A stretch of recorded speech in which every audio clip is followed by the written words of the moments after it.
Hello and welcome.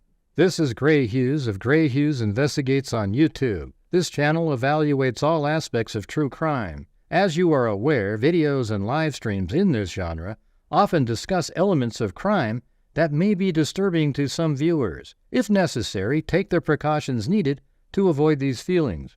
Factual information related to cases is the key to fostering rational true crime discussions. Fortunately, you will find that here. Please hit the like button only once, share the video, and subscribe if you like my content. Thank you very much for watching.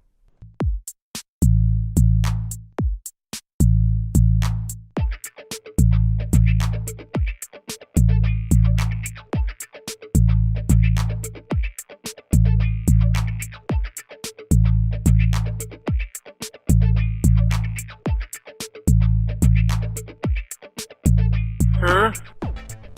Stupid is being nice. You're an absolute moron.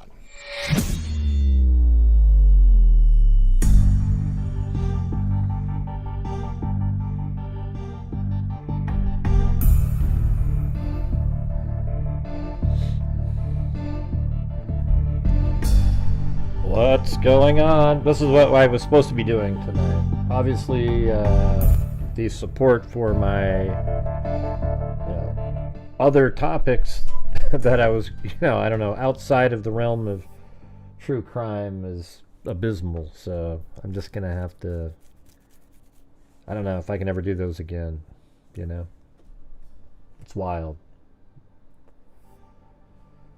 But this is what I had planned prior, and then I saw that there was an attack, and Israel attacked Iran, and turned out it was an absolute disaster. So I'm just going to go ahead and cover what I was going to cover, and I already removed that whole live stream. It was just absolute garbage the way, I've never seen anything like it.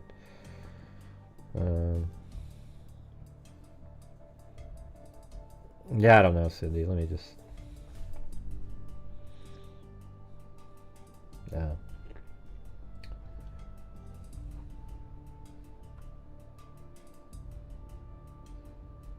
I don't have an email from you.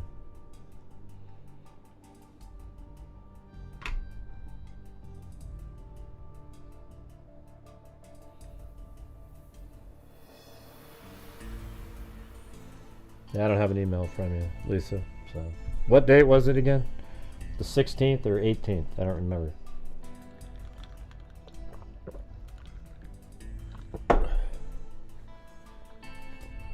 I doubt it, Timelander, but thanks.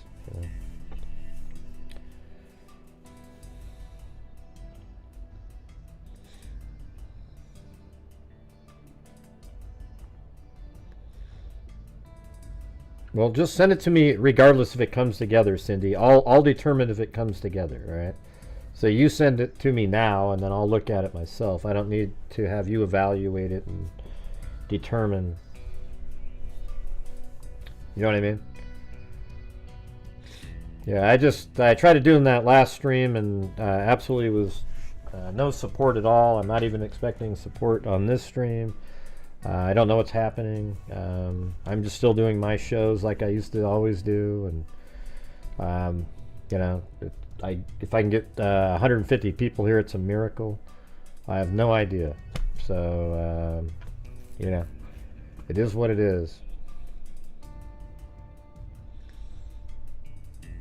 Yeah, we already went over all that stuff, T-Moral, 2 days ago. Okay, there's no new docs. That was a couple days ago. We went over the whole thing, read every word of the entire document, and even did an AI version of it. You must have missed it. Alright, anyways, I'm going to just go over these articles that I was looking at earlier today.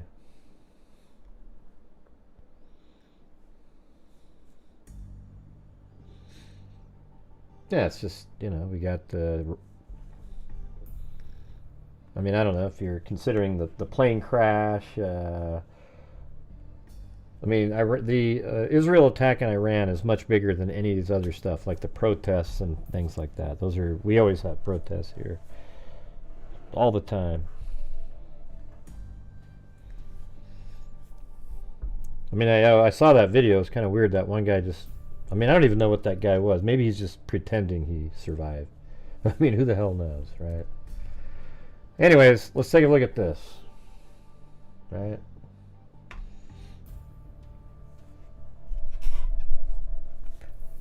And I just want to talk about this stuff, all right? Let's just kind of quit talking about anything other than what I'm going to be talking about. Because obviously other topics, whenever I veer off into those, you know, it's just a horrendous outcome for me.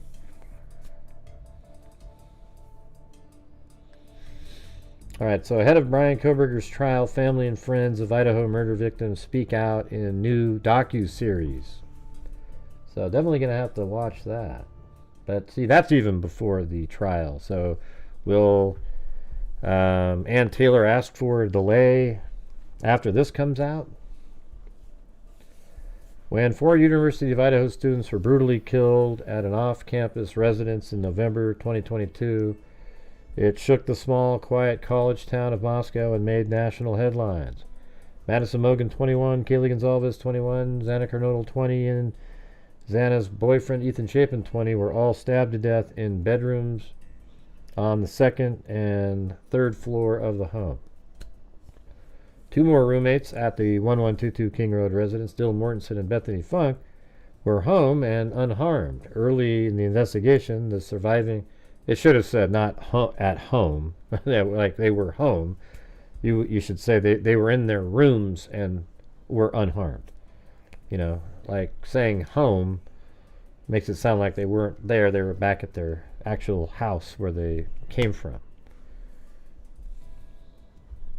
Early in the investigation, the surviving roommates were ruled out as suspects, while local law enforcement or local police restricted what they shared with public about the investigation. Rumors and speculation circulated online. More than a month after the murders took place, suspect Brian Kohberger was arrested in Pennsylvania in connection with the slaying. His long-awaited trial is set to begin in August, with many questions, including a possible motive, yet to be answered. The horrific case is the focus of Prime's video, so if you have Amazon Prime, you can watch this. I don't know, Simpson. I think you just have a really crappy phone. The horrific case is the focus of Prime Video's upcoming 4-part docu-series. One Night in Idaho, it's called. The College Murders, which premieres on July 11th. So that's like a month from now, and exactly 1 month before the trial is supposed to begin. Told in a captivating, tense, and emotionally wrenching detail by only those involved. By the way, was Hunter... Is there 2 people named Hunter, or is Hunter actually the brother of Ethan Chapin? Because he has a brother named Hunter. But I don't know if it's the same person that went upstairs, because that sounded like it was his best friend. So maybe he has a best friend named Hunter and a brother named Hunter. So that's kind of confusing sometimes.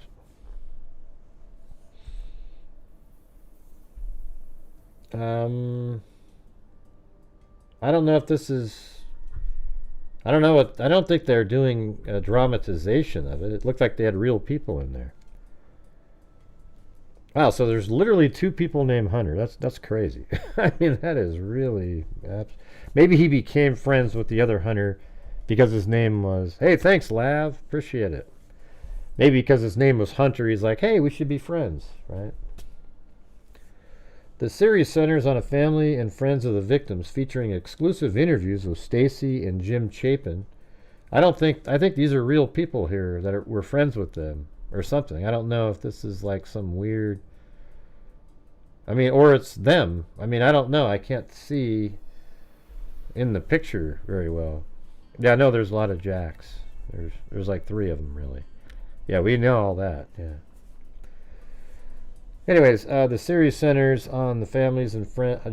Hunter is much more uncommon than the name Jack. The series centers on the families and friends of the victims, featuring exclusive interviews with Stacy and Jim Chapin, parents of Ethan, and Karen and Scott Laramie, parents of Madison Mogan. Oh, I gotta go shut my door. Hold on.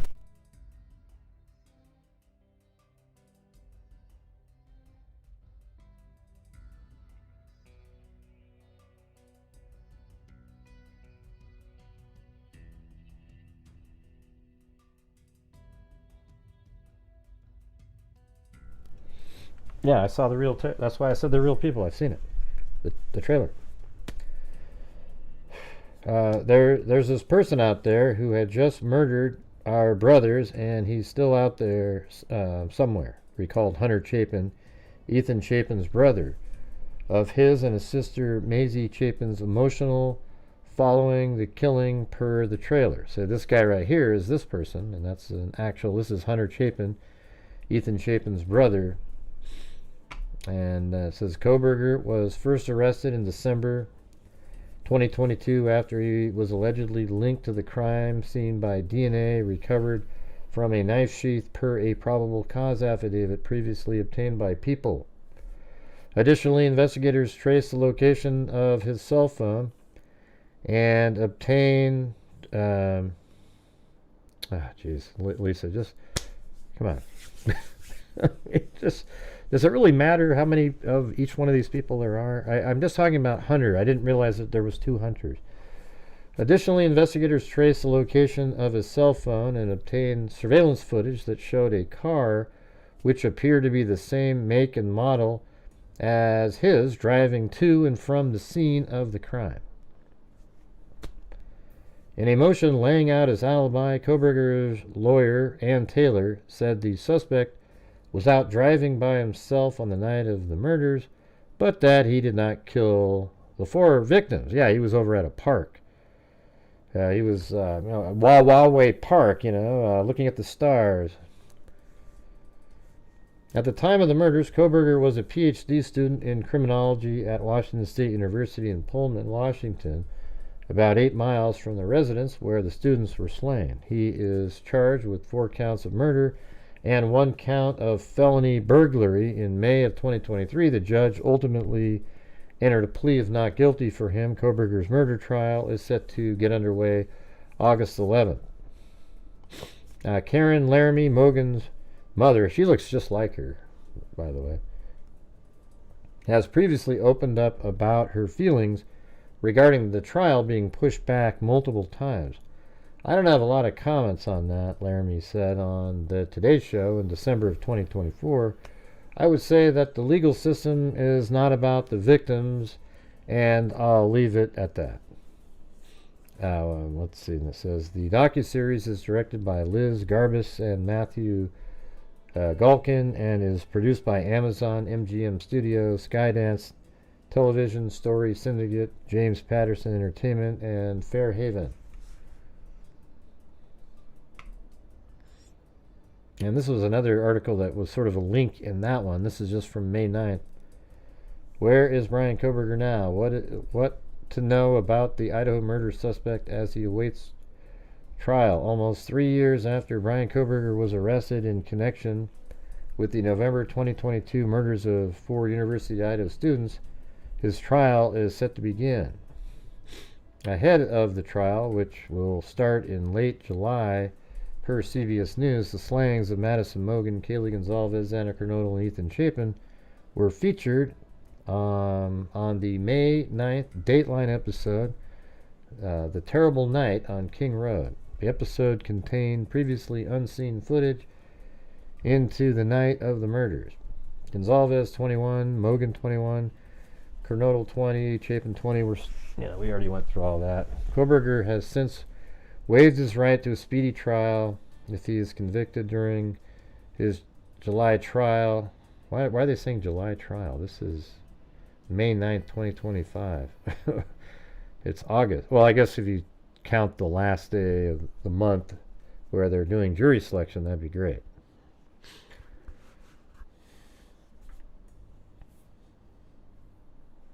But hey, if you guys watching this show want to help support the channel, that'd be great too. This is our normal type of topic, so see if we can do some damage. In December 2022, Kohberger was charged with 4 counts of murder. Kohberger has a bachelor's degree in psychology and a master's in criminal justice.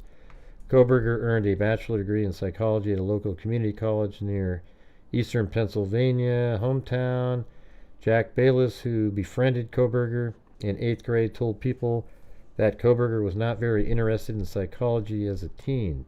He is super curious, probably the most curious person who you'll ever meet. Guarantee, Bayless said. He was really into psychology, how people thought, and whatnot. He's always been really into that kind of stuff. One of his classmates at DeSalles, Brittany Slavin, told the New York Times that Kohberger seemed rather interested in serial killers, but that his behavior didn't raise any red flags for her at the time. At the time, it seemed as if he was just a curious student. So his questions felt odd. We didn't think much of it because it fit our curriculum, she explained. He interviewed for a job with local police in April of 2022. In April of 2022, Kohberger interviewed for a job as a graduate research assistant at the Pullman, Washington Police Department. According to email correspondence obtained by the New York Times, Kohberger sent a note to then Police Chief Gary Jenkins with the subject line, "Thank you," after his interview. Chief Jenkins, it was a great pleasure to meet with you today and share my thoughts and excitement regarding the research assistantship for public safety. I look forward to hearing from you, he wrote. Kohberger was getting a PhD in criminology at Washington State University. At the time of the murders, Kohberger was a PhD student in criminology at Washington State University in Pullman, Washington, about 8 miles from the Moscow, Idaho residence where the 4 University of Idaho students were slain. B.K. Norton, a classmate of Kohberger at Washington State University who took the same courses as him, one semester, described Kohberger to people as intelligent but quiet. Norton told people that Kohberger was more of a loner in the program and claimed that Kohberger made disparaging remarks about the LGBTQ plus community. Wow, that should get some of the people that were once pro-burgers but are really supportive of that community to come out and start attacking Kohberger now. Kohberger generally kept him, who cares that he killed those 4 kids? It's that he made those disparaging remarks. It's sort of like, when there's a serial killer out there that kills tons of people, and people are like, yeah. But man, there's a dog dead on the scene. Woo! They go absolutely wild when that happens. Let's see. An anonymous classmate of Kohberger recalled him frequently taking contrarian viewpoints in classes and getting into heated arguments with other doctorate students, according to the New York Times. The classmate said Kohberger seemed to have more disagreements with women, including one incident that led to a female doctoral student storming out of the classroom after accusing Kohberger of mansplaining.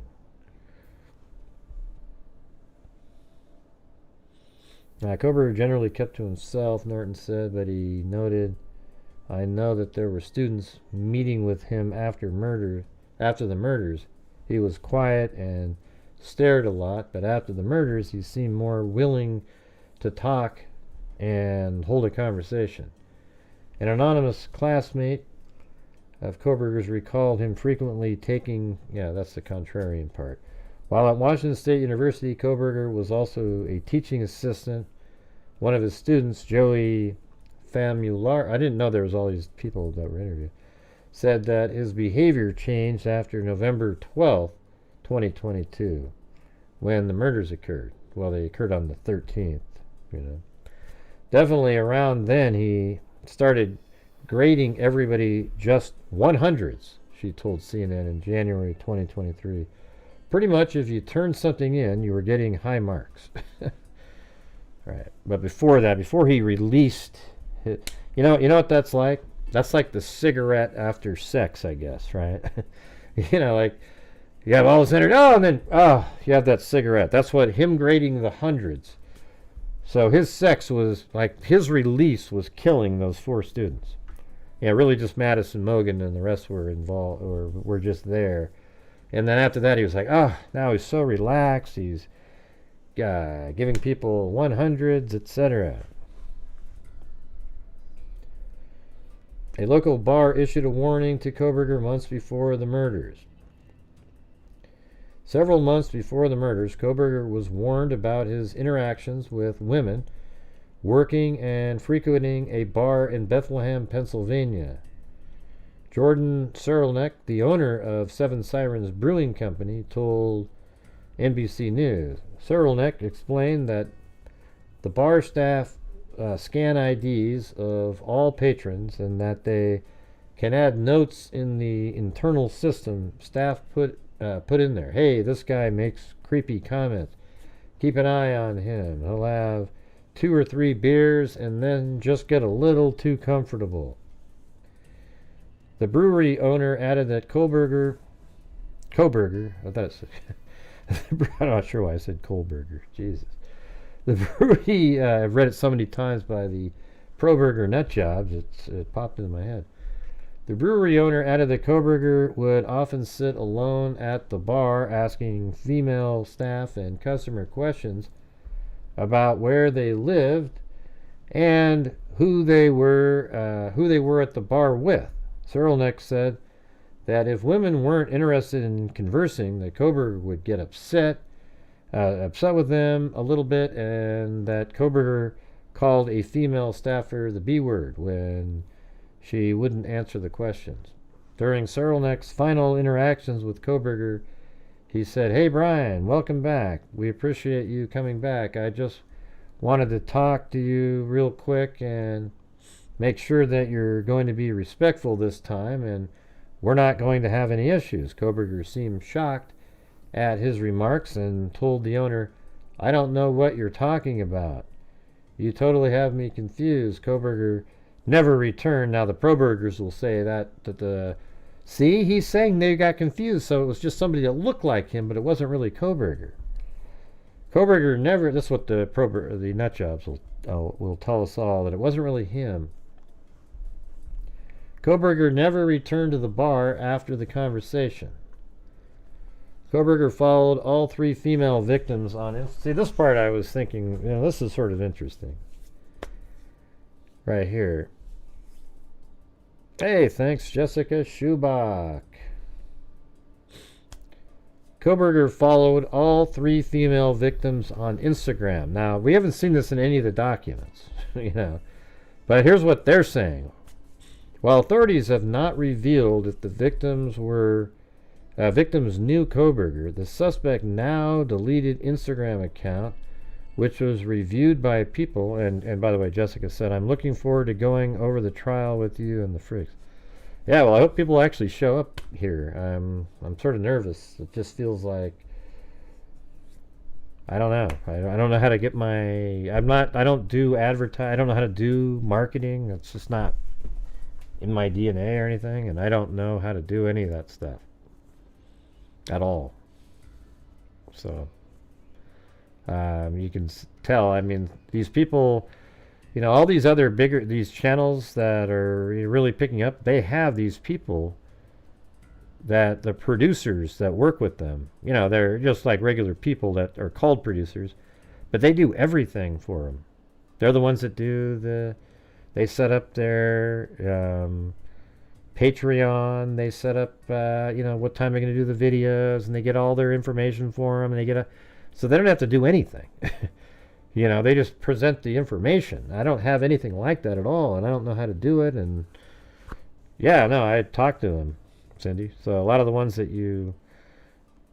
people watch, the ones that cover, like, the Lori Daybell case, I'm not talking about, the news channel, but the regular YouTubers, they all have these little producer people that,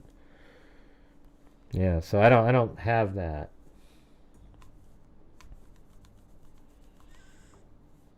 So, anyways. Like I said before, you guys, if you're out there watching, if you can help support the channel, that'd be great. Just trying to make some sort of a dent into some sort of a normal type of night. It wasn't looking good on the earlier show. Yeah, I mean, I've actually spoke to them. Like, they've let me call and talk to them. So I know that it's a real thing.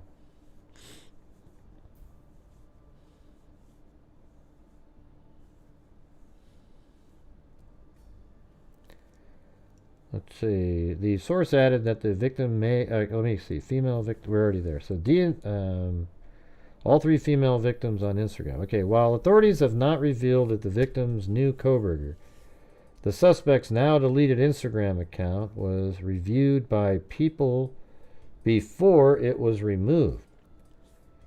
And then, I guess right here, it's there's a link to an account. It says, followed the accounts of Mogan, Gonzalez, and Kernodle. None of the victims followed him back. 2 weeks before the students were killed, Kohberger sent a series of messages to one of the victims, and I would say that would be Madison Mogan, if this is true, on Instagram. An investigator familiar with the case told people. So is this something that the investigators have when they're going to bring it up at trial? Because that would be a huge, really damning.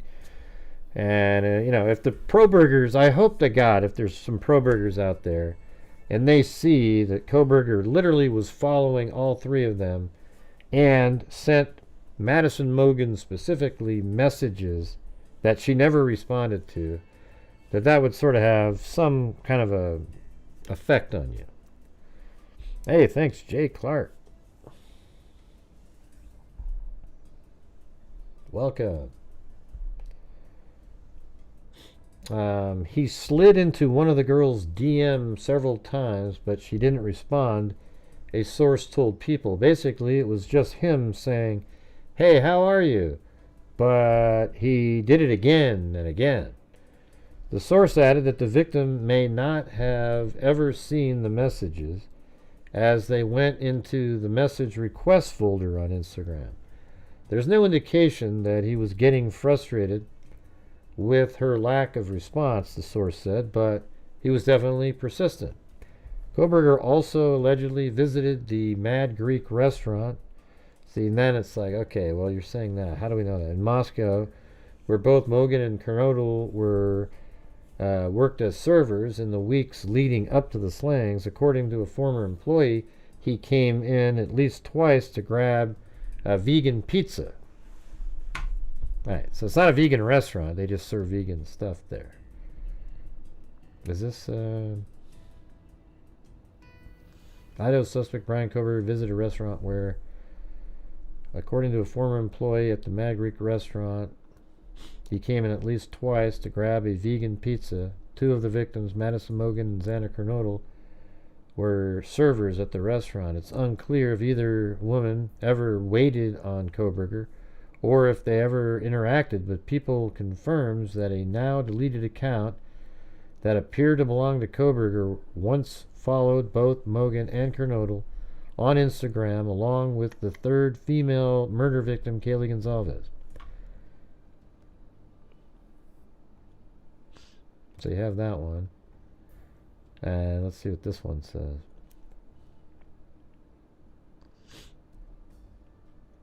In late October, an account that authorities believe belonged to Brian Kohberger sent, so that was beforehand, sent a greeting to one of the female victims, the source says. When he didn't get a reply, he sent several more messages to her. He slid into the girl's DM several times, but she didn't respond. The source tells People basically it was just him saying, hey. Alright, now Madison Mogan, Kaylee Gonzalez, Anna Kernodle, Ethan Chapin were all stabbed to death. More than a month later, authorities arrested Kohberger. Alright, and then this one. We already know this part, but his DNA was found on the sheath of a knife left at the crime scene. Do you know that we have no coffees all night? This show and the show before. And we only had 5 gifted memberships all together today. 0 coffees, though. That's pretty astounding, really. I don't know if it doesn't work or like what. Let me see. Maybe I need to turn it. Maybe my the thing wasn't on that could share the link.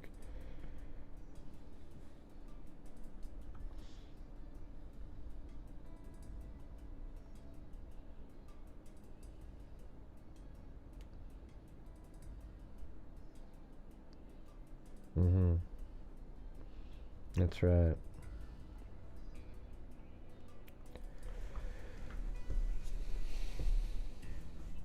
According to the case probable cause affidavit, which was reviewed by people, a sheath of the knife used in the murders was left at the scene in the bed where Mogan and Gonzalez were found. The affidavit states that this is where detectives found DNA linking Kohberger, which they then matched to trash taken from Kohberger's parents' home in Pennsylvania. In June of 2023, prosecutors revealed that a DNA sample taken directly from Kohberger matched DNA found on the sheath of a knife. The affidavit also alleged that around 4:20 a.m. on the night of the killings, a white sedan referred to as Suspect Vehicle 1 was seen leaving the area of the home. The document also stated that the vehicle and a phone associated with Kohberger returned to the scene between 9:12 and 9:21. Well, it didn't, though. A second.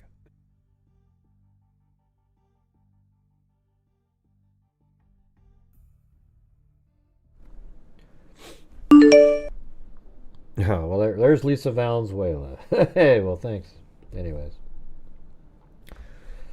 Appreciate it. At least I got the one coffee tonight.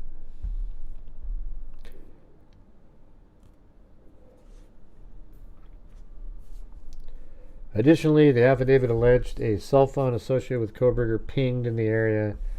If he had drove back to the house, he would be on camera doing it. Additionally, the affidavit alleged a cell phone associated with Kohberger pinged in the area of 1122 King Road at least 12 times, but now it's 23 times, and at least on the Dateline episode, they said he was within 100 yards. All of these occasions, except for one, occurred in the late evening. Kohberger was pulled over twice on a road trip. Yep, we know that. He spoke about the slain students during his extradition. Let's see. Though Kohberger has largely remained silent after he was charged, a police source who was involved in the process told people that he spoke to officers while he was being extradited. He seemed really nervous, the source said. He was narrating to himself everything that was happening. At one point, he was saying something to himself like, "I'm fine, this is okay." Like he was reassuring himself that this whole thing was awful. While Kohberger didn't speak directly to officers around the case, the police source said he did make an offhand comment about it. He did say it's really sad what's happened to them, but he didn't say anything more, the source said. He's smarter than that. He did say it's really sad what happened.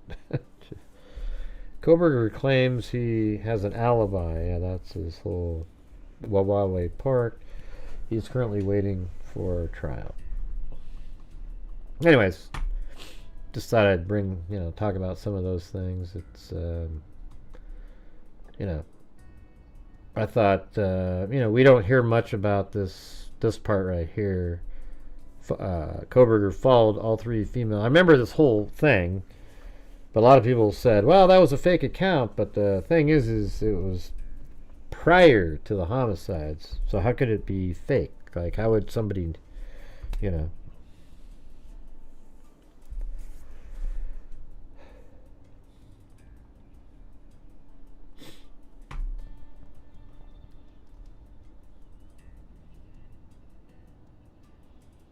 Alright, I want to go over this other.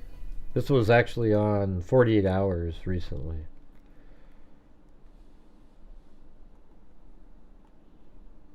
Oh, jeez. That's crazy. But what do you say? You guys all get together and help support the channel tonight on this later show. We are currently at $11.99 after a previous show that was at 35% of a goal, and that would be great. Thank you. So this is Germaine Charlo, a Native American. That's probably why it wasn't covered very much, but you know, it's interesting. It's an interesting one. I already have this. What are you talking about? I gotta log in again. Jeez. Ah, crap. Please. I was just looking at it earlier today. Alright, I might have to switch over to the dogs for a little bit or something. How do I sign into this?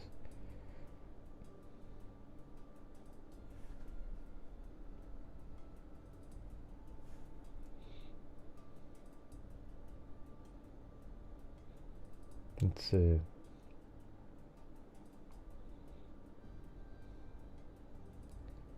No longer available. Oh man.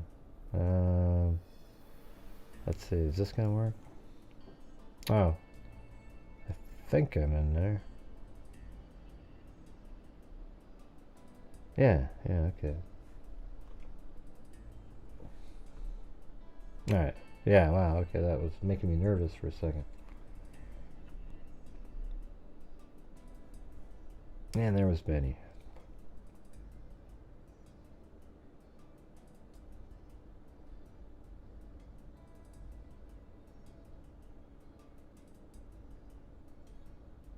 Why would I want to bring in... What do you mean bring in guests? I always like these passive-aggressive comments that people make. Hey, thanks, Jay Clark.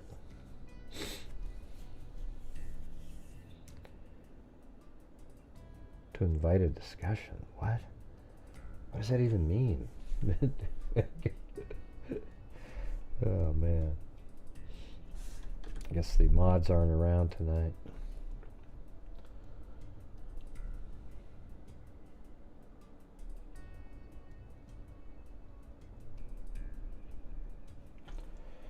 Alright, so this is Missing Germain Austin Charlo, aka I think it's Germaine. I think it's Germaine. Did I put Germaine? Oh man, I think I put a R in there for some reason. Let me fix it on my, at least here. I'll have to fix the thumbnail later. I don't know why. It just sort of popped in my head that way. It never made sense to me though. Okay, so that's I fixed it on the wording, but I have to change the thumbnail. No, but I think it is Germaine. What is it? Because look right here. What's wrong with my eyes? I just thought it said Germaine, and then it looked like Germaine. I think my eyes are messed up. That's so crazy. All right, look at right there. Okay, right there, AKA Germaine. Okay, but Germaine with an R is what she goes by.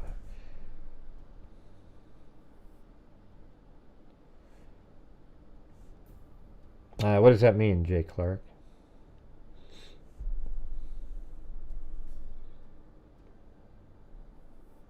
Am I in the right spot? Best Seniors True Crime Pod? I'm not sure what that means. But anyways, thank you. Thanks, Deborah H. All right.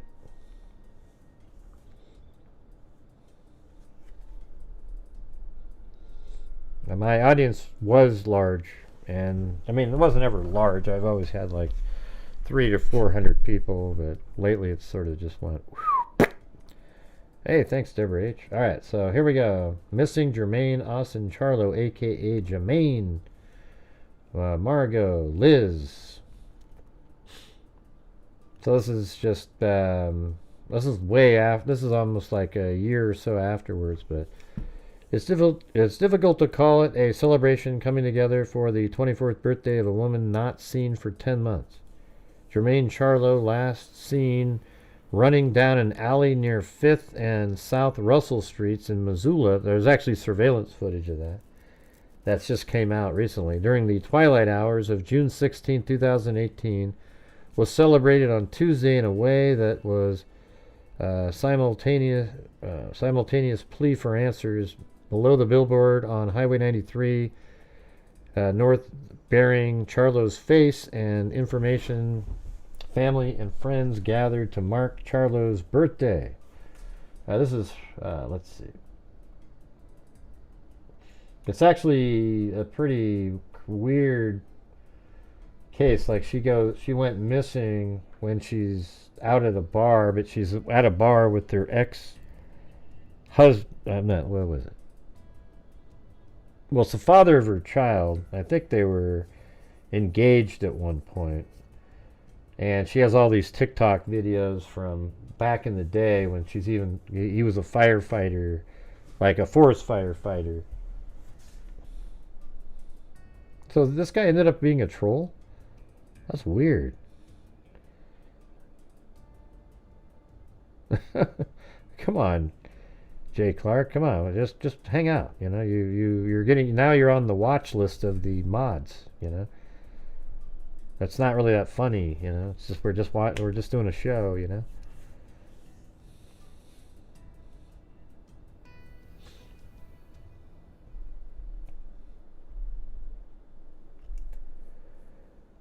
Let's see. She's always been a goofy person, said Charlo's aunt. Growing up, Charlo's family gathered around her grandfather's ranch in Dixon.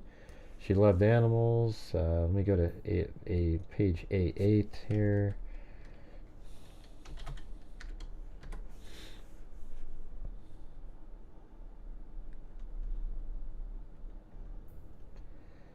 Let me see if it gets to any descriptive.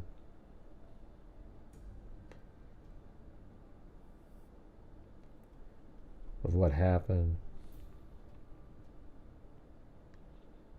I've logged several thousand hours investigating Charlo's disappearance. Law enforcement has. She was first reported missing. Investigators said early on in the search that they believe she is the victim of some crime based primarily on her sudden hiatus from social media. Charlo's story is one of those forefront of the issue of murdered and missing indigenous women. So we've even sent money into that organization. And girls, an example held up to bolster those cases as a priority for law enforcement and lawmakers. Legislators on Tuesday officially passed Hannah's Act, which funds a Montana Department of Justice position to investigate missing persons reports like Charlo's. Yeah, let's see.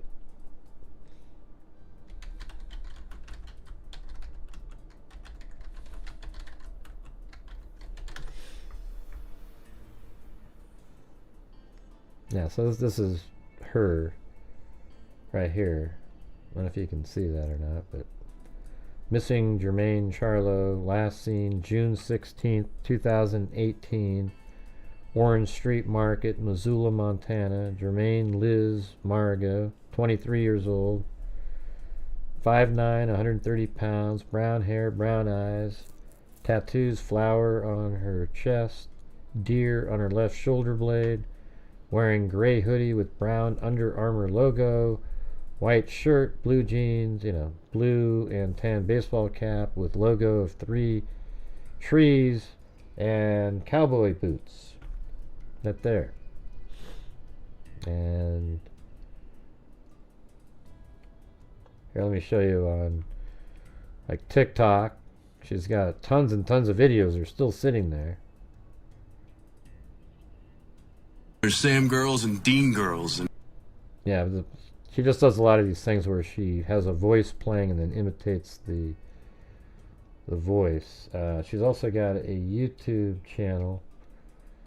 I think this is where she's talking about this guy, and I think this is her, fiance / boyfriend. Morning, guys. Day 3 of my vlog.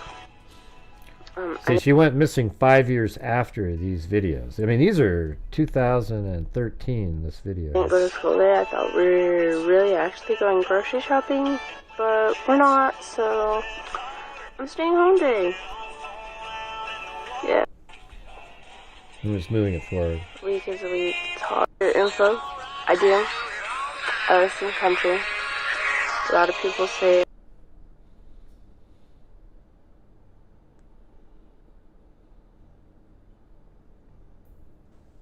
today at school. I think she's like wants her, say it says second day, kind of boring. So that's because she's waiting for him to come back from like his firefighting job. Okay. I'm done. I see my eyes are so fuzzy. I've been crying my eyes out because I'm so lonely, which kind of sucks when you're all alone. But that's what I wore tonight. I know, kind of like ashes. Okay. But I think she's making these videos so that he'll see them, you know. Let's see. And then she was a really good artist. I mean, you could tell by.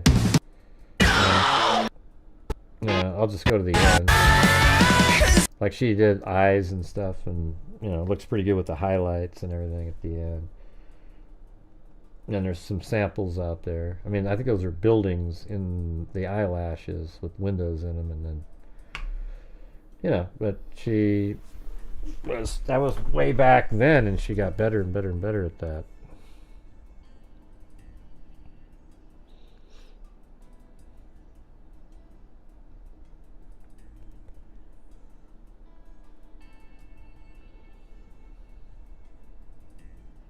Let's see, this one is Judge Germaine Charlo's ex-boyfriend guilty of illegal firearm possession. Yeah, so the thing is, nearly 5 years ago, Germaine Charlo went missing in Missoula, and she still hasn't been found. But this week, a federal judge convicted her ex-boyfriend of illegally possessing firearms, including shortly after she disappeared, Michael Blake de France. So his name was Michael. So in those videos, she mentions Michael many times. Michael Blake de France was found guilty of being in possession of a firearm and 3 counts of making false statements, according to a news. Let's see. Where it happened? According to a news release Monday from the U.S. Attorney's Office. In 2013, de France was sentenced for partner or family member assault against Charlo. So there's a time, in 2013, right at the time of those videos that she was making, he was sentenced for partner assault against Charlo in Sanders County, according to reporting by Missoulian. De France admitted he hit Charlo, and he pleaded guilty to the assault, which meant he couldn't have guns. Yeah, so this is the so this is where Michael Blake de France, that's the address that was on the complaint. And then he said he hit her 3 times and that he used his fist when he hit her. And then it took me a long time. I mean, it was pretty cool how I found this town, because this is on a reservation, so it's not easy to find it, right? So, I mean, I'll show you what I did. It was pretty crazy. I think it was,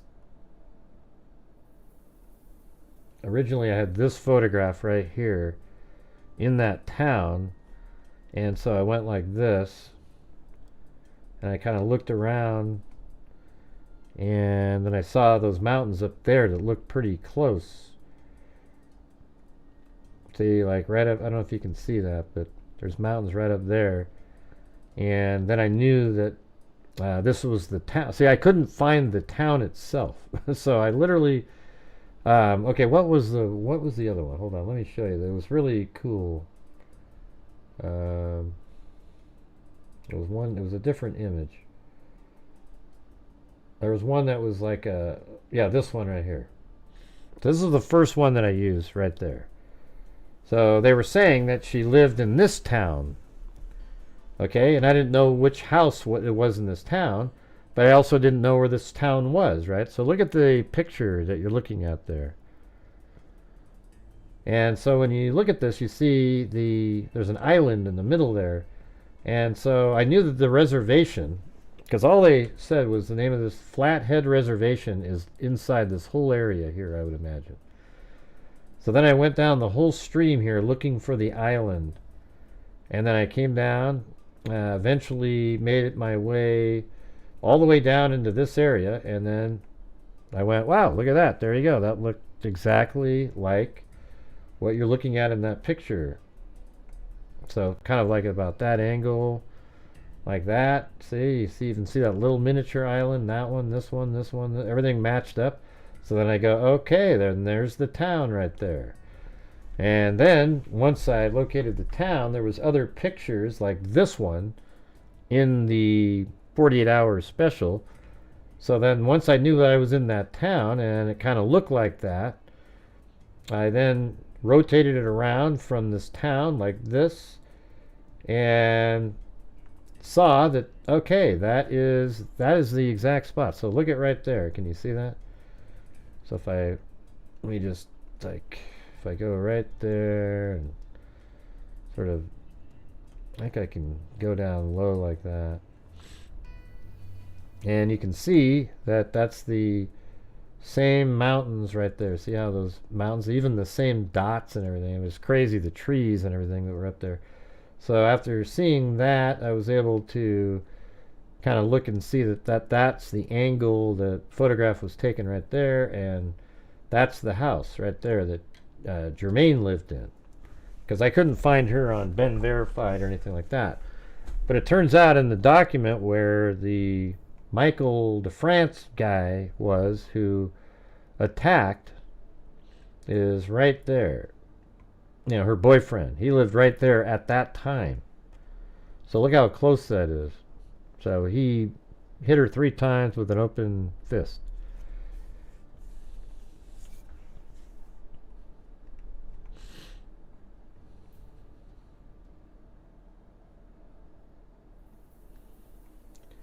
All right. Any other pictures that I used? When there was that one. Yeah, then this one was also another picture. So that was kind of cool too, because then I went down to here and you can see that little mountain peak right there? See that? It's right there. See? I think it's so cool that Google Earth has that stuff, you know, where you can just, I mean, it took me a while to get quick at it, though. You know, that's the thing. Anyways, we found the little town here, and it was nowhere near where, you know, you wouldn't actually have any idea where it was.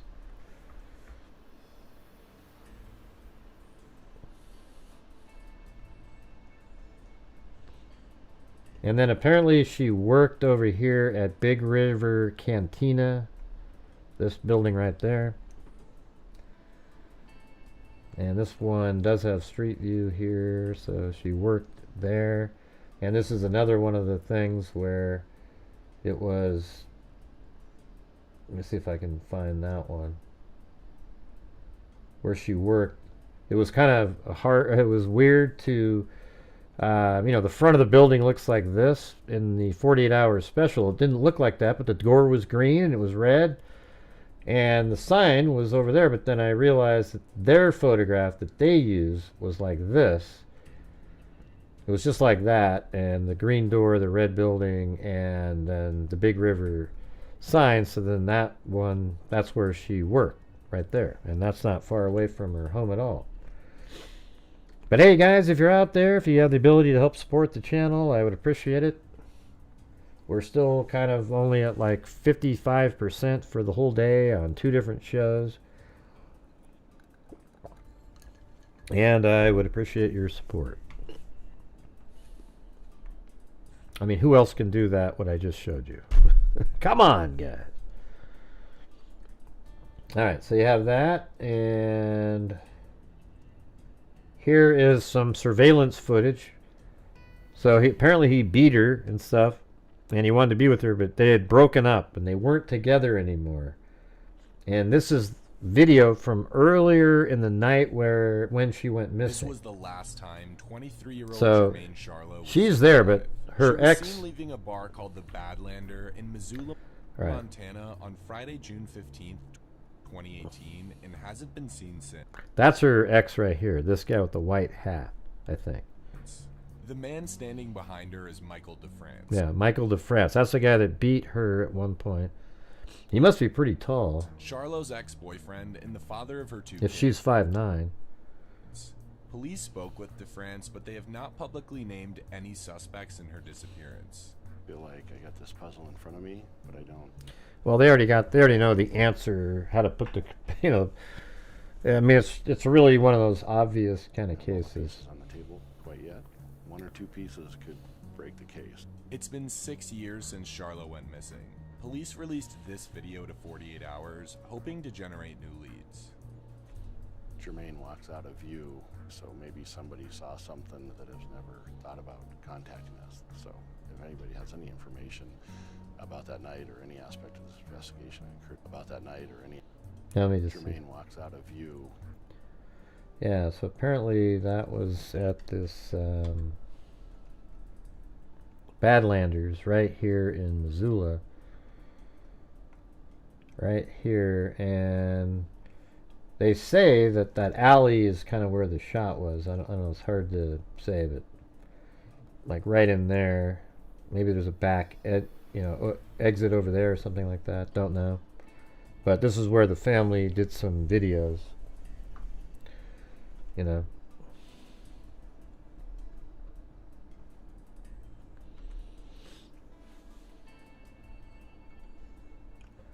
And let's see.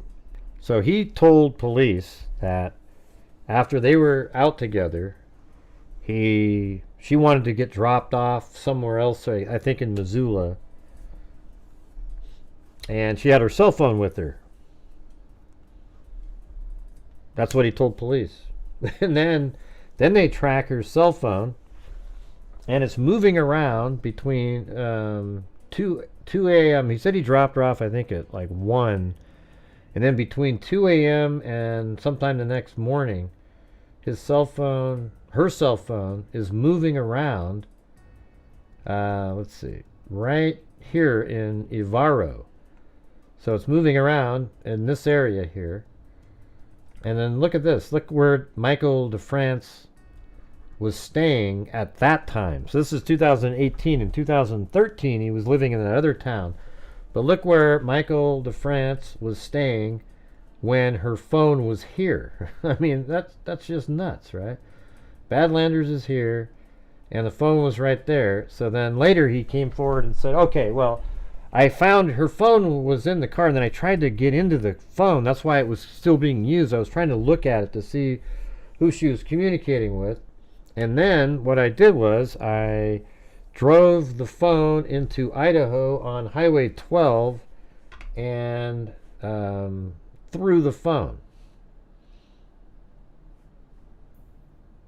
And where is that?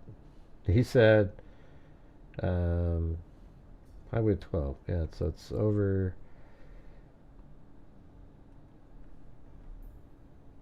There's Montana over here, and then way over here on this highway.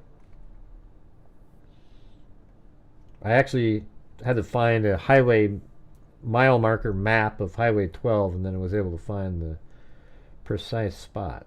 But it's right here.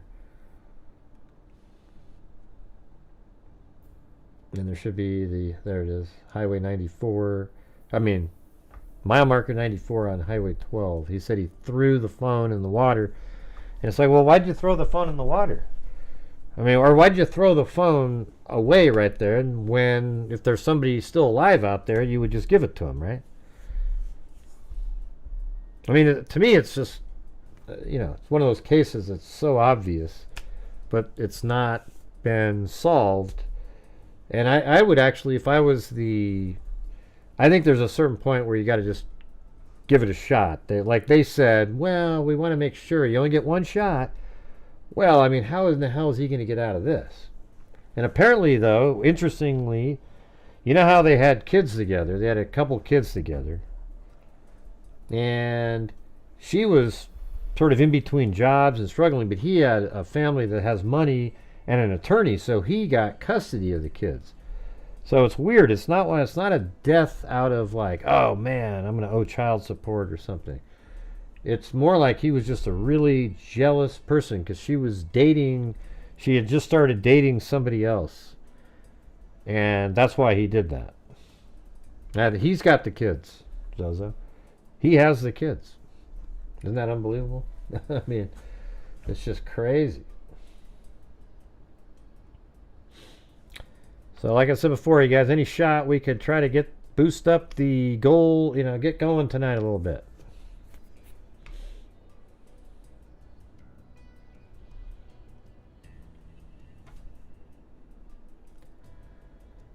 Let's see, this is just from the 8th. So let's see what this says.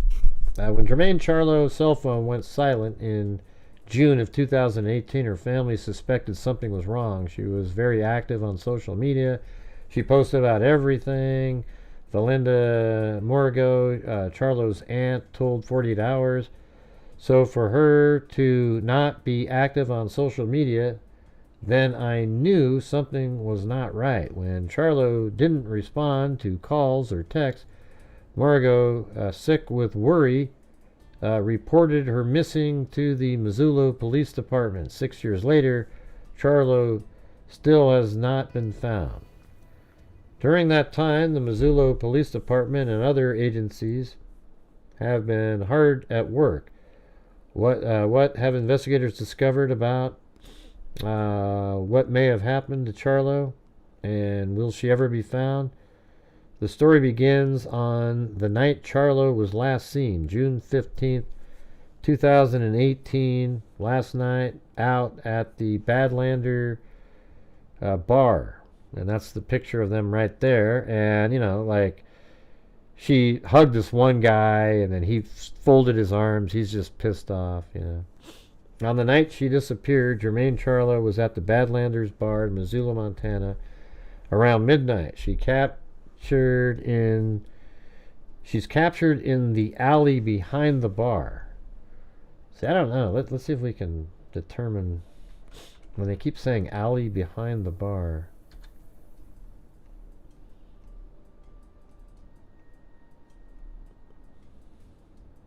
So I know the alley is the one that I have the pin on. So is there really something that looks like that in there with the...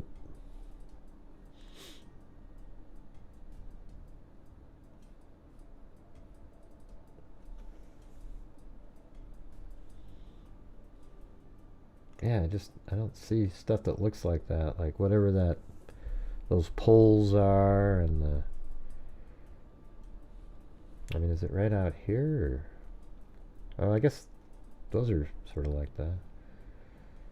But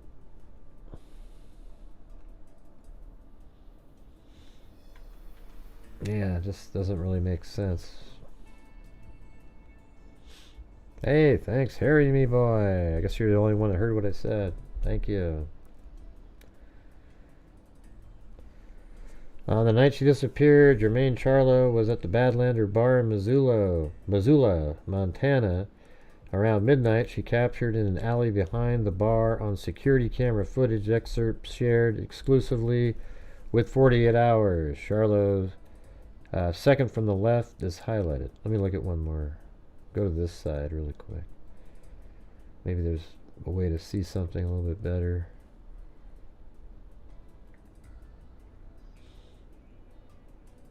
Yeah, I mean, I guess it could be like over here or something, but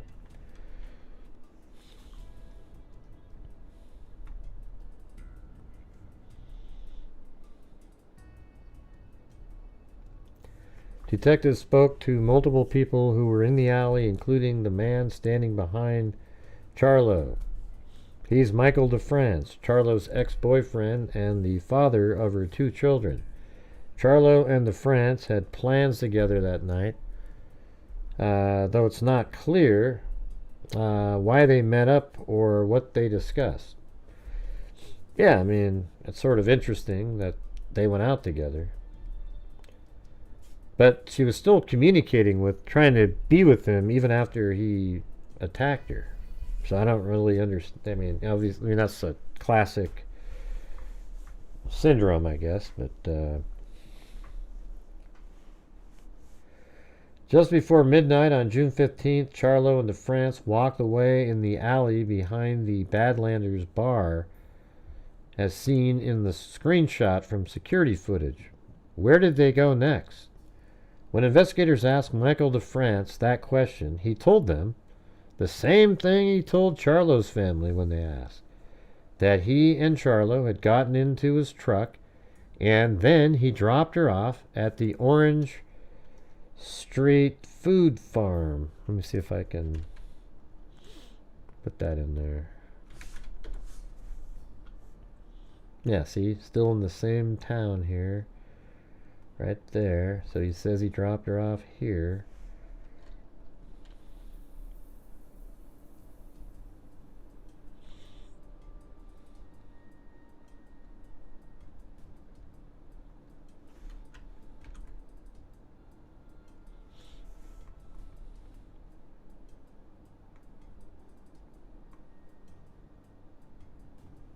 And what time was that?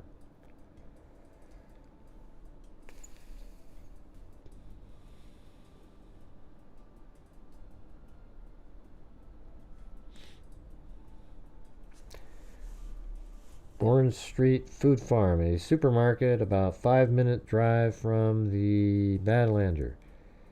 In a subsequent police interview, however, DeFrance amended his story. He said that in fact he dropped Charlo off not at the Orange Street Food Farm itself, but in a residential area 8 blocks west of the store. He said he dropped her off there because Charlo told him she was staying with a friend named Cassidy who lived nearby. Detectives found the change of DeFrance's stories interesting. They also were unable to find anyone in Charlo's life named Cassidy. It turned out that Charlo didn't really intend to stay at a friend's place that night, but at the apartment of her then boyfriend, Jacob. I mean, Jesus. Why is she, but by the way, why is she out with this lunatic? It's just, yeah, I mean, this whole thing is a disaster. You know, she's out with her ex that beat her, and then she's going to go stay with her. She was supposed to go stay with her boyfriend, Jacob, and probably even said, hey, can you drop me off over there? Who lived in the area. Jacob was out of town, but had told Charlo. Okay, so Jacob wasn't even in town. That's right, I remember that in the documentary. But she could stay over at his house, so that was cool. Like, she could feel like she was kind of with him, but not really. Right? Man, do I have to dance a jig or throw myself in prison? I think if I threw myself in prison tonight, the show would end, wouldn't it? I mean, it literally would just be, I'm sitting in prison and I would not get bailed out, and it would just be, I think that's pretty clear. Yeah, these are the people in the documentary. It's on YouTube, a 48 hours special.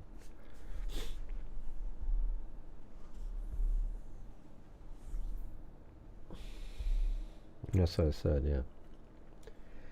He said he dropped her off there because Charlo told him she was staying with a friend named Cassidy. Detectives found the change in DeFrance's story interesting. They also were unable to find anyone in Charlo's life named Cassidy. It turned out that Charlo didn't really intend to stay at a friend's place that night, but at the apartment of her then boyfriend, Jacob, who lived in the area. Jacob was out of town, but had told Charlo she could stay at his place. Germaine's family suspects that she did not want to tell to France about her relationship with Jacob and may have lied to him about Cassidy. No, because he never even dropped her off there, so I don't think I think he made up the whole Cassidy thing. June 16th, or maybe he saw her phone or something and saw that he was really supposed to go stay over there. And June 16th, 2018, just before 1 a.m., Jacob tries to call Germaine Charlo. So this is her boyfriend, the new one, and he tries to call Germaine Charlo. Shortly before 1 a.m. that night, Charlo's boyfriend Jacob attempted to call her cell. She never picked up the phone. Instead, it rang several times before going to voicemail. See, that means somebody hung up on it. Jacob told police he suspected that somebody purposely ended the call. Though detectives never considered Jacob a suspect, he was out of the state that night. They did talk to him further to see what else he might know. He told them that the day before Charlo disappeared, she told him that Michael had been yelling at her. Let's see. They did talk to him further to see what else he might know. So they talked to Jacob. He told them that the day before Charlo disappeared, she told Jacob that Michael had been yelling at her, asking if she was dating anyone, and wanted to get back together with her. Oh man, see how this is just a nightmare here? This whole thing. Like, it's just, just not, there's no chance this was going to work out well. DeFrance has also never been named a suspect in Charlo's disappearance. Well, alright, they're not going to name him, but Germaine Charlo reported missing. On June 17, 2018, Charlo's mother reported her missing to the tribal police department on the Flathead Reservation, but because Germaine went missing in Missoula, it would have to be reported to the Missoula Police Department. Family called Missoula police, but learned that the report had to be made at the station in person, not over the phone. So on June 20th, 2018, Valinda Morrigo, Charlo's aunt, made the drive to Missoula and spoke with an officer to file an official report. After Charlo disappeared, her family took matters into their own hands and contacted local organization, the Lifeguard Group. We've told the family that we're not going to stop no matter what. Okay, and then this is June 26th, the lead detective. The Missoula Police Department investigation began the day Morrigo reported her niece missing. However, the first detective assigned only worked the case briefly before he had scheduled time off. It wasn't until June 26, 10 days after Charlo disappeared, that Detective Guy Baker was assigned to the case. He would doggedly lead the investigation for the next 6 years, determined to find Charlo. I mean, but they've known all this information this whole time. I'm very committed to finding her, Baker told 48 Hours. I want to bring justice to Germaine and hold accountable who's responsible.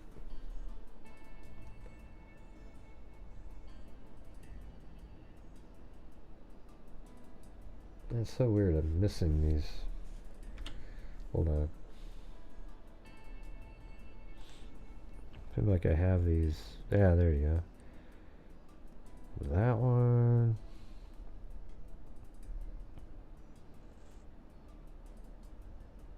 Yeah, it's a PNG file. Maybe that's why. I don't know. That one. Okay.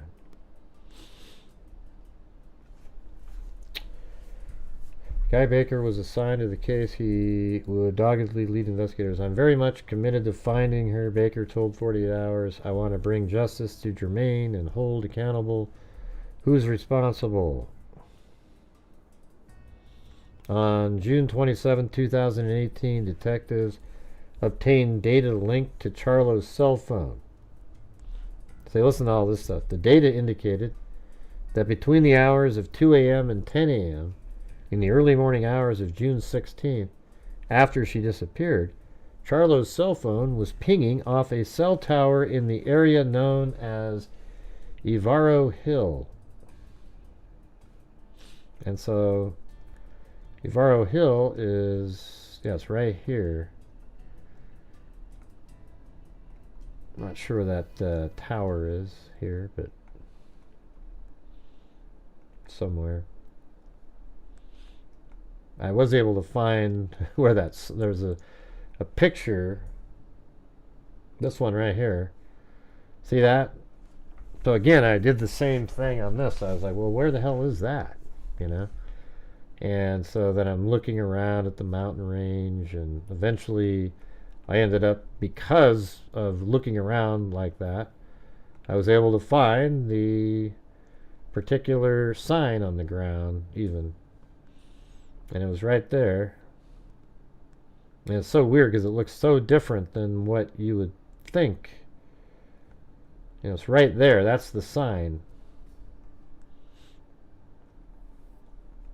See? And then up in the background of these mountains, but it would be kind of more over an angle, different time of year, like that. But see those rocks on there? So whoever took those, that picture was down that bank and then facing back the other direction. So I mean that's obviously, so that was the correct area that we're in. And then I found his house where I think his parents might have lived, was right there. And so it's right there. I mean, the damn phone's pinging in basically Michael DeFrance's backyard. I don't know why they waited so long to release that.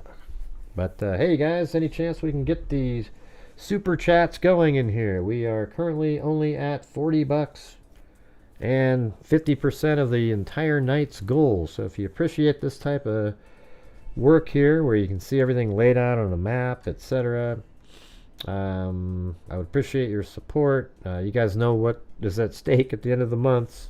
That's what we do. We're trying to reach the $250,000 mark at the end of this month. Currently, we're not able to donate a nickel at this point. So I'm hoping that the month picks up.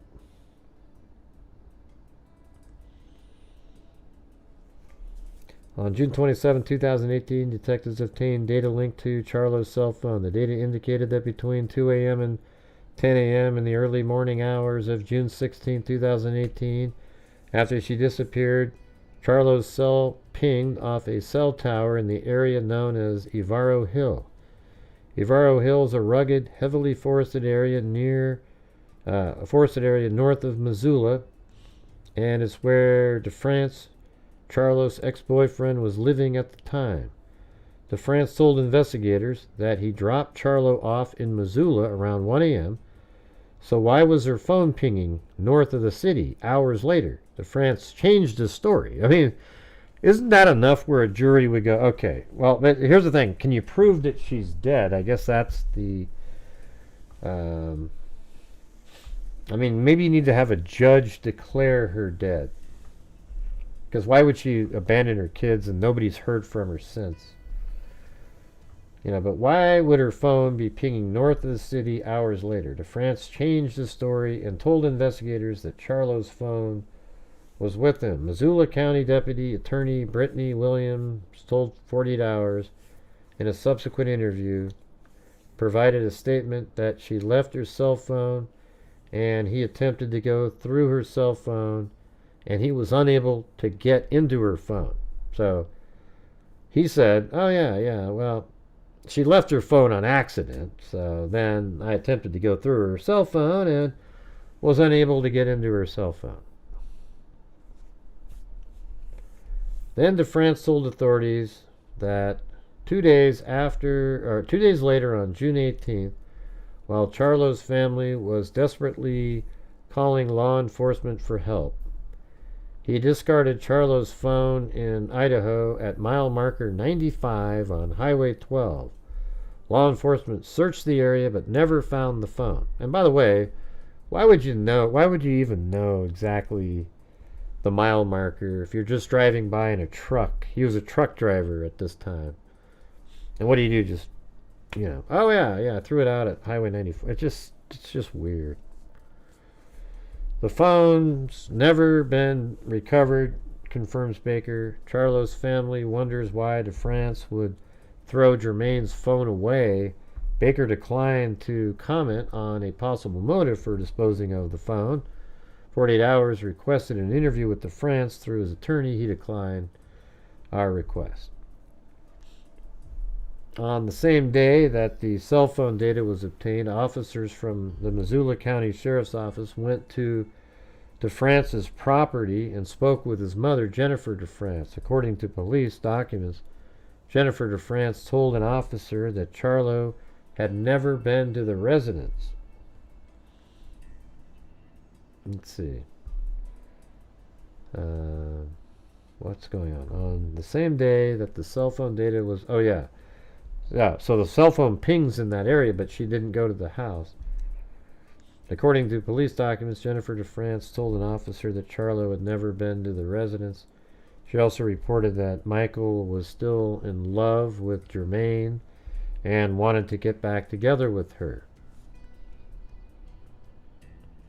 On the same day that the cell phone data was obtained, officers from Missoula County Sheriff's Office went to DeFrance's property and spoke with his mother, Jennifer. I thought we just read that part. Oh, down here, swept away. Over the remainder of the summer, detectives investigated the idea that Charlo may have been a victim of human trafficking. I mean, it's so weird that they even thought of that, But they did have information. It said, we had some information early on that there might have been some people in Missoula from out of state that were trying to buy a girl. Now, there's no way he would have sold her because he loved her, wanted her to be with him. Baker told 48 Hours, and I was thinking there was a connection there. Williams described the trafficking situation in the state. I think people have an idea that Montana is a rural and undeveloped, and we don't have major crimes that occur here, she said. But the fact of the matter is we have one of the largest interstates that runs through our state right here through Missoula, Montana. There are people who can be swept away in an instant. Eventually, investigators were able to rule out the idea that Charlo was a victim of human trafficking. Williams told 48 Hours in 2024, I think that we have enough evidence through this investigation that lends itself to believe something else had happened to her. Right. And by the way, they dropped those charges, those gun charges against him.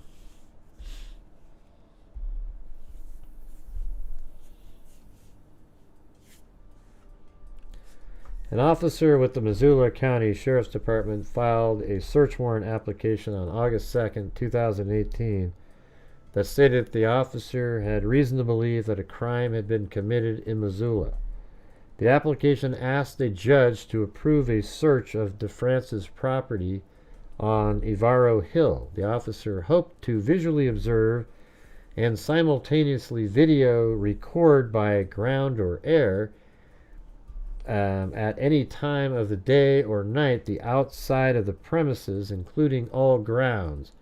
It also asked for thermal imaging of the property. Documents show that the search warrant application was approved by a judge, but officers declined to comment on the results of their search of the DeFrance property. They do confirm that Charlo had not been found, and Michael DeFrance has never been named a suspect or charged with anything in relation to her disappearance. In October of 2018, police conducted another search of DeFrance's Ivaro Hill property. At this point, Charlo had been missing for more than 3 months. On the property, officers found and seized guns, including the ones pictured. DeFrance had a prior conviction that at the time prohibited him from owning firearms.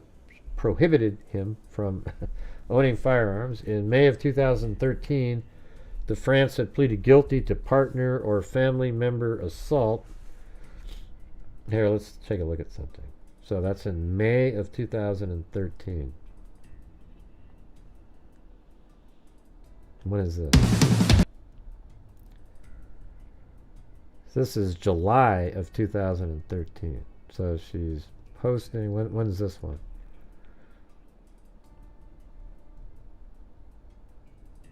This is September of 2013. I'm home alone for 2 more weeks, so everyday vlog will... Hold on.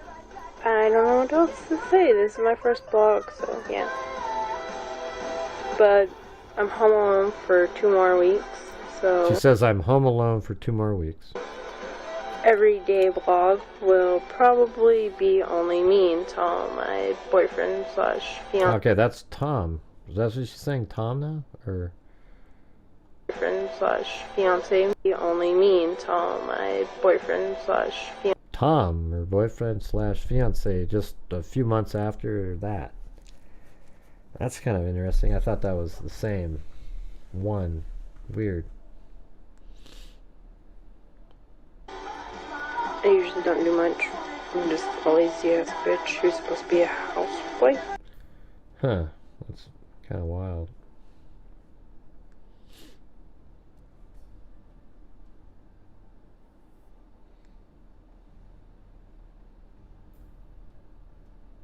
Is it this one that we were reading? I think so. That wasn't the one we were reading, right? I think it's this one. Yeah.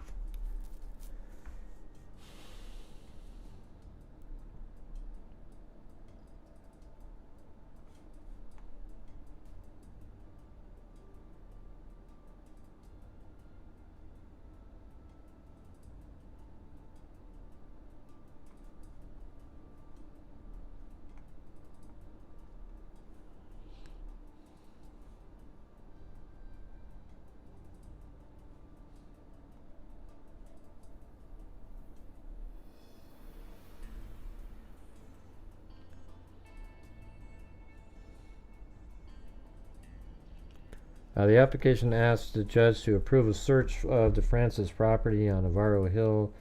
The officer hoped to visually observe and simultaneously video record by ground or air at any time of the day or night the outside of the premises, including all grounds. It also asks for the thermal imaging of the property.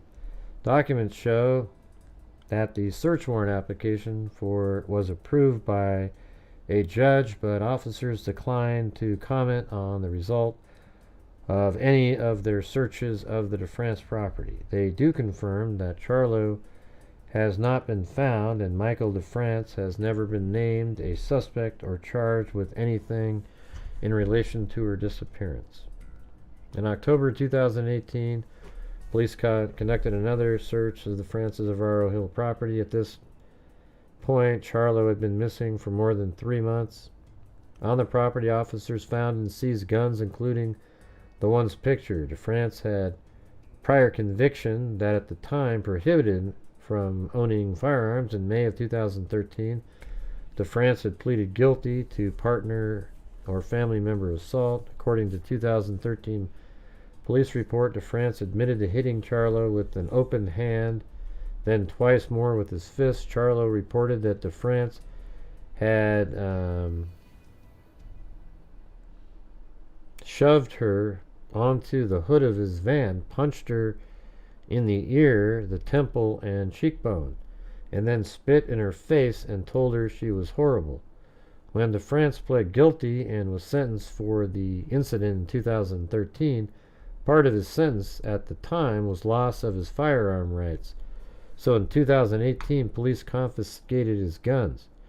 In October of 2018, Charlo's family and the Confederated Salish and Kootenai tribes put her information on a billboard. They hoped that someone would drive by and recognize Germaine. For 6 years, her gaze had haunted drivers as they traveled down the road. Baker would tell 48 Hours much about his investigation as it is ongoing, Baker wouldn't tell 48 Hours much about his investigation as it is ongoing and many of the documents are sealed, but he insists the case never truly went cold. He has been consistently searching for Charlo over the years, and the investigation has never stopped. He is committed to finding Germaine.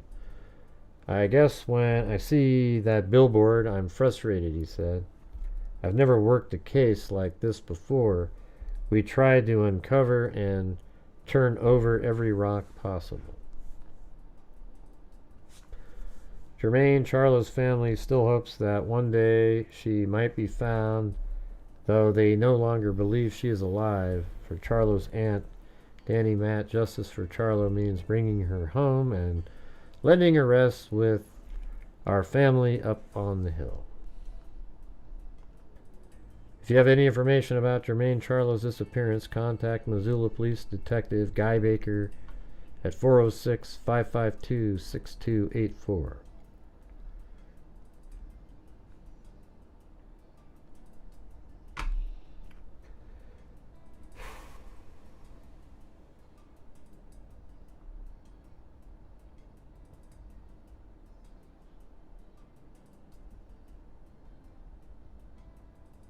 Yeah. Alright guys, that's gonna do it. Hope you guys found it interesting, but I think you can see why we can only cover the big cases these days. I did 2 different shows tonight doing totally different things, and we couldn't even muster up half the goal in 3 hours. So unfortunately I'm relegated to going back to only covering the cases that more than 150 people like to cover. Alright, anyways, thanks to Kami, Lav, Jessica Schubach, Jay Clark, a couple new member, Super Chat, and Deborah H, and Harry Me Boy. Alright, thanks everybody. We'll see you guys later. Until next time, be safe out there. Yeah, I've been doing this true crime thing for quite a while now. And during this whole time, I have not seen one person that is a crime dissector, flag rejector. I'm a certified human lie detector. Gonna get ya on a stretcher if you try and play me like an old projector. Crime sector is my nectar. Professor Grader's gonna give another lecture. Crime collector, freak connector, and I'm always gonna be a pup protector. Fool deflector, interceptor, and I'm meaner than a spectre with a vector on his pector. With all respect, y'all, just remember I've a temper fucking check ya. I have no agenda, I'm no pretender, and I'll serve it to you straight without the blender. And in the end, I'm gonna send ya on a mission to reveal the true offender. Yeah, so I'll just get